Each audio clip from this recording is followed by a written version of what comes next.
We're Blake, and you're on StageNoise.com. It happened about 18 months ago when I got a Facebook message, in actual fact, from Ollie. Now, Ollie and Jules had wanted to put the group together initially. They'd known each other since they were 7 and 8 years old when they were little baby choristers together. And they wanted to put this group together, and the best way to find other people who were interested in singing this kind of music and doing this kind of work was just looking through their friends on Facebook and looking through their friends of friends on Facebook. Obviously it's a great place to look for people who are interested in the same music, the same style of music, and they found myself and Dom. Dom had actually been seen in a play by Jules just a couple of months prior as well, and Ollie and I, singing in a play as well as acting in a play. And Ollie and I went to the same music college, which of course was the Guildhall School of Music and Drama. So you met on Facebook? In a roundabout way, we kind of did, yeah. We didn't. We found the other two guys through using Facebook. How did you decide on the name? Well, the name, it takes quite a long time, a lot of thinking, a lot of arguing about what we're going to call ourselves.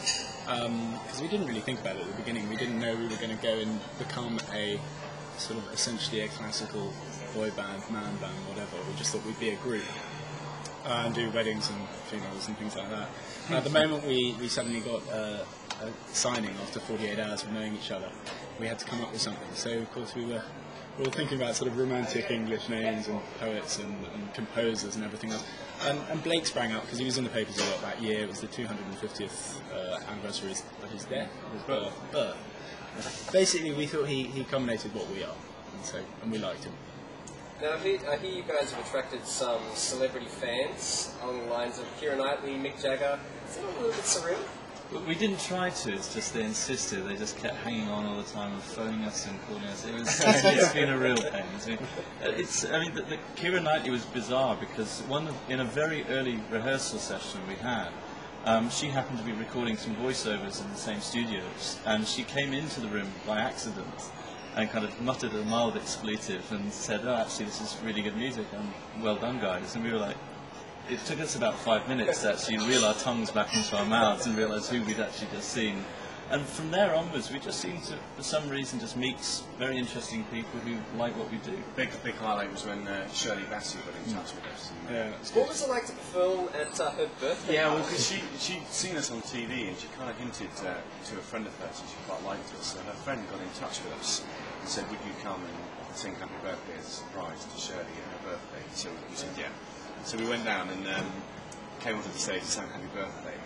She then jumped up onto the stage and started to kiss us all, right on the lips, actually. And for the record, she's not a bad kisser for a 17-year-old. It was amazing, and she was saying how much she loved what we did and wished us luck, and then she invited us to sit on her table afterwards and have champagne with her, and Joan Collins was there, and Cilla Black. I didn't really have Cilla Black that day. But it was amazing. It was, having her kind of support and endorsement was brilliant.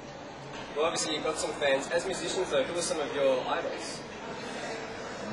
Well, modern day idols for me is a performer. Michael Bublé is awesome. He's really big in the UK, and the way that he can sell a song, perform a song, and go from quite traditional jazz to quite poppy stuff as well, for me is great. And I guess back in the olden days, someone like Frank Sinatra in the old rap pack for me. I'm quite eclectic taste. I love people like Philip Glass, for instance, actually a fantastic composer. I've heard his band playing live, I've been conducting, which is incredible. And modern electronic producers and people like William Orbit, for instance, which I enjoy as well. Not saying we're going to go in that direction for the next album, but I still appreciate what he does. I think composers, it'd be great to do some John Williams eventually, but he's very careful about letting people do any of his stuff, so that's very hard, but that would be an aim eventually, I hope. I think Michael Bublé is one of the best singers around, as Tom said.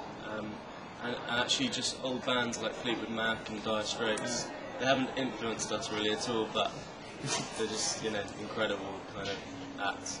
You were saying the other day how cool it is that our generation still listen to a lot of old music, and not just old opera music or classical music, but I mean music from the 60s and 70s, and the 80s, of course, Fleetwood Mac and all that lot. And we really enjoy it, and we listen to just as much of that as we do of our own generation. People have said a couple of times that they see similarities between what we do and say something like the Beach Boys, where there is that close harmony. I think quite a lot of groups shy away from that because A, it can be quite difficult, and certainly very demanding live. And also maybe it's perceived as being something that maybe people don't appreciate, but I think we've proved in the UK, and we'll do the same in Australia, that people do appreciate the complexity of close harmony and how that can be quite impressive. Now, having somewhat met through Facebook, what do you feel is the impact of the internet on the music business? It's changed it entirely.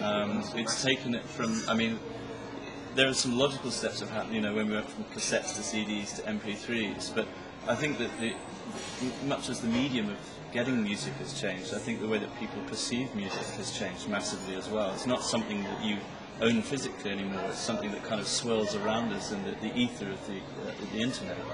And what we're left with is something, I think what we're left with is everybody has access to loads of different types of music. And whereas 20 years ago maybe kids wouldn't have been interested in what we're doing, now because it's accessible through the internet and they can get us through YouTube, MySpace, Facebook, everybody can get access to all sorts of different types of music. So here you are from the UK all the way around the world to Australia. Blake, the album is And So It Goes, and it's available now. And you can log on to blakeofficial.com.au where there is a free track for you to download, which is called Moon River.